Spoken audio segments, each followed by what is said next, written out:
The prediction was not born of arrogance, but of cold military calculation.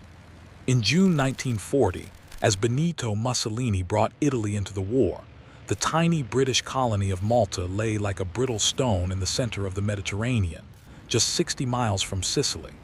To the Italian High Command and their German allies, its fate was a simple equation. The Regia Aeronautica had over 200 modern aircraft on Sicilian airfields. Malta had perhaps a dozen obsolete Gloster Gladiator biplanes and a handful of anti-aircraft guns. The island was isolated, undersupplied, and within easy bombing range. It would be pounded into dust and starved into submission within days, perhaps a week. The war diary of the Italian Supreme Command noted the inevitability of its capture. The siege of Malta began not with a dramatic landing, but with the first air raid on June 11, 1940. It would not end for 2,142 days. Malta was not a typical fortress. It was an archipelago of limestone rock, barren, waterless, and densely populated. Its strategic value was absolute. It was a sentinel astride the Axis supply line from Italy to North Africa. From its harbors and airfields, British submarines, aircraft, and surface forces could strangle the campaign for Libya and Egypt. To lose Malta was to lose the Mediterranean. But to hold it required enduring an ordeal of a scale and intensity unparalleled in the war. The first phase was the Italian bombardment. Day after day, formations of Savia Marchetti SM-79 bombers and CR-42 fighters droned over Valletta and the Grand Harbor. The initial attacks were devastating to the exposed infrastructure. Yet almost immediately, the calculation began to unravel. The legendary and partly mythical defense of faith, hope, and charity, the three gladiators, demonstrated a resistance of spirit the Italians had not factored. More concretely, the arrival of a handful of Hawker Hurricanes in the holds of aircraft carriers began to tip the aerial balance, albeit slightly. The people of Malta, led by the indomitable governor and commander-in-chief, General Sir William Dobbie, a devout and uncompromising man, dug in. They moved life underground into the vast, ancient labyrinth of catacombs and tunnels that scored the island's soft stone. But the true nature of the siege became apparent with the arrival of the Luftwaffe's Fliegerkorps X in January 1941. This was no mere harassment. It was a systematic, professional attempt at annihilation. The Germans brought Junkers Ju-87 Stukas, whose sirens became the sound of daily terror, and Ju-88 medium bombers capable of precision strikes. Their target set was clinical: the docks, the airfields, the submarines in their pens. The bombing of Malta escalated into what was, per square mile, the most intense sustained bombardment in history, surpassing even London's Blitz. In March and April 1942, the island endured over 5,000 sorties. There was no respite, no all clear. The very fabric of daily life was conducted under the drone of engines and the crump of explosions. People lived, worked, and slept in the caves. Births, deaths, and marriages occurred underground.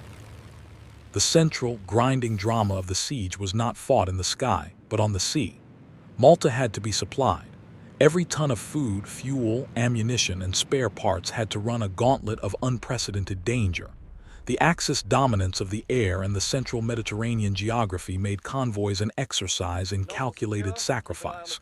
The operation was codenamed, with grim aptness, Pedestal in August 1942. It became the archetype of the siege's agony.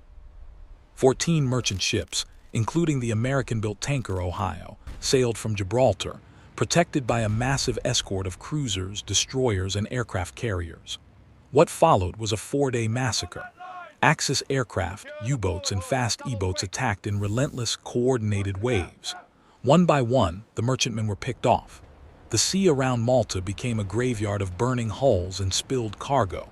The aircraft carrier HMS Eagle was sunk.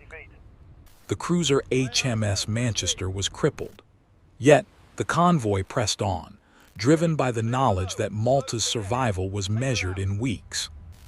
The saga of the Ohio encapsulated the entire struggle.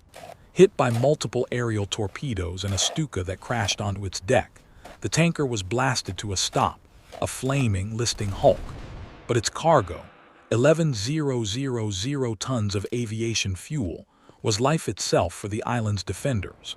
Instead of abandoning ship, Royal Navy destroyers lashed themselves to its sides, physically propping up the dead weight and dragging it forward at a few knots. Under constant attack, they inched towards Malta.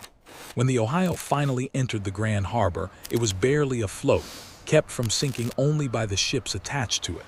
Its cargo was pumped ashore. The island could breathe for a few more weeks. Of the 14 merchants that sailed, only 5, including the shattered Ohio, made it to port. The cost was horrific, but the prize was survival. On the ground, the civilian population existed on starvation rations. The official daily ration fell to 1,400 calories, then lower. Malta became a place of spectral thinness, where people queued for hours for a ladle of watery soup or a slice of bread made from imported, weevil-infested flour. Diseases of malnutrition like edema became common. Yet, morale did not break.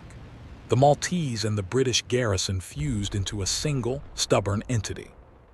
Their defiance was broadcast to the world by the island's radio station, which famously ended its broadcasts not with the standard, "This is London," but with a proud, defiant, "This is Malta." The turning point was slow, cumulative, and paid for in blood. It came from the relentless counterpunching of the island's offensive forces. From the subterranean Lascaris war rooms, air and naval operations were coordinated. Royal Navy submarines like HMS Upholder, under legendary Commander Malcolm Wanklyn, slipped out of the besieged harbor to sink tens of thousands of tons of Axis shipping. Bristol Beaufighters and Martin Baltimores staged out of cratered airfields to attack convoys. Every tanker sunk en route to Rommel in Africa directly influenced the Battle of El Alamein. Malta was not just a shield, it was a dagger, and every day it held, it bled the Axis. By late 1942, with Allied victory in North Africa and the landings in Operation Torch, the strategic tide shifted. The siege eased from a stranglehold to a blockade, and then to mere harassment. The final air raid came in 1943.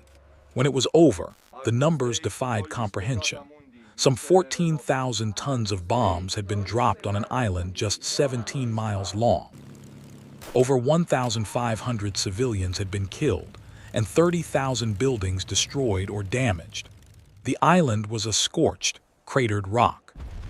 King George VI would award the entire population of Malta the George Cross, the highest civilian award for gallantry, stating the island had heroism and devotion that will long be famous in history. It remains the only collective award of its kind. The 2,142-day siege of Malta stands as the ultimate rebuttal to the logic of overwhelming force. It proved that a fortress is not defined by its walls, but by the will of the people within them. The Italians and Germans had calculated the strength of concrete and the range of artillery. They had failed to calculate the strength of spirit, the resilience of a people who moved their entire world underground, and the brutal calculus of a garrison that understood its sacrifice was the linchpin of a continental campaign. They said the fortress would fall in a week. It held for 6 years, and in holding, it helped turn the tide of a world war.